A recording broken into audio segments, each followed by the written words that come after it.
The other day, I had an IEP meeting. I think it was last Friday, and this was for a little boy who had been in another district in Florida.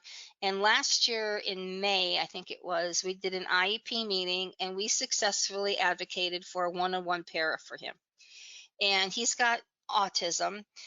And so we successfully advocated for a one-to-one, it dedicated para. And I think he was in first grade. So we got that done. And then the parents decided to put him in a private school, because they thought that would be better for him. And it didn't work out. They couldn't handle his behaviors. And he's really off task all the time. He really needs somebody to help him. So the parents are bringing him into another county, and the big concern was that one-to-one para, because districts typically in Florida will, it's not a surprise, it's an expectation that they will fight that one-on-one. So when we got a draft of the IEP, on the draft of the IEP, sure enough, it's on the previous IEP, it said one-to-one individual para, throughout the school day to help with academics, independent functioning. Okay. On the new IEP, it said um, something like staff need to support child in independent functioning academics. So it was a big change. It was not a one-to-one. It just said staff needs to help. So so mom's all distraught, and I'm like, all right, I know what I need to do. I'm prepping for my meeting. I'm getting my attitude straight. I'm getting my reasoning set up. I do a lot of preparation for these meetings, and so I'm all ready to go in, and all ready to argue this. And so before the meeting, I mean, I I was talking to the mom, and we hung up, and she said to me, and she said, "Can we pray before we go into this meeting?" And I said, absolutely. So I called her up and we prayed.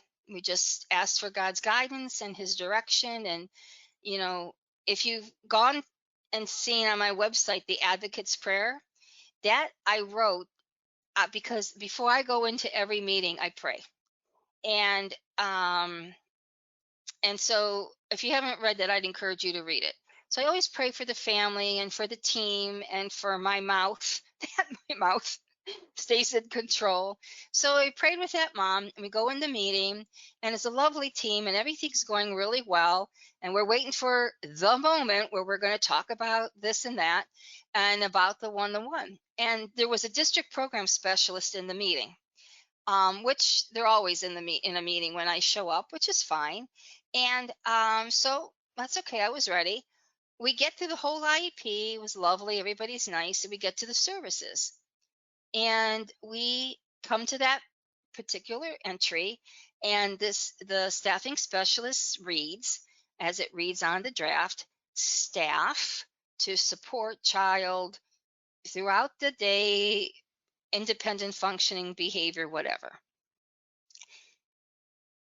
And just as I'm getting ready, I mean, my mouth was open. Just as I was getting ready to say something, the district program specialist says, wait a minute, he gets a one-to-one dedicated para. That's what it says on the previous IEP. That's what needs to be on this IEP. You need to change that.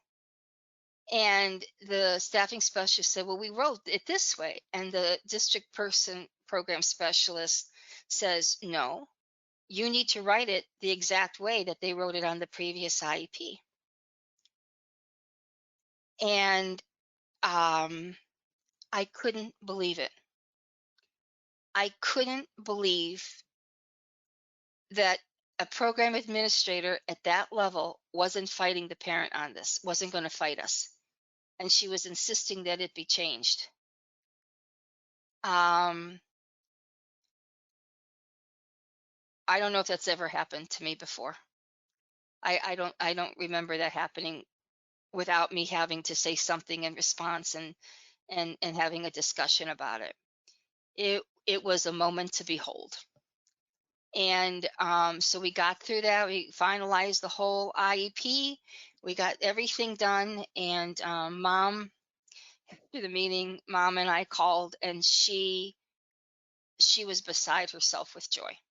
Like the parents couldn't believe it. Couldn't believe it.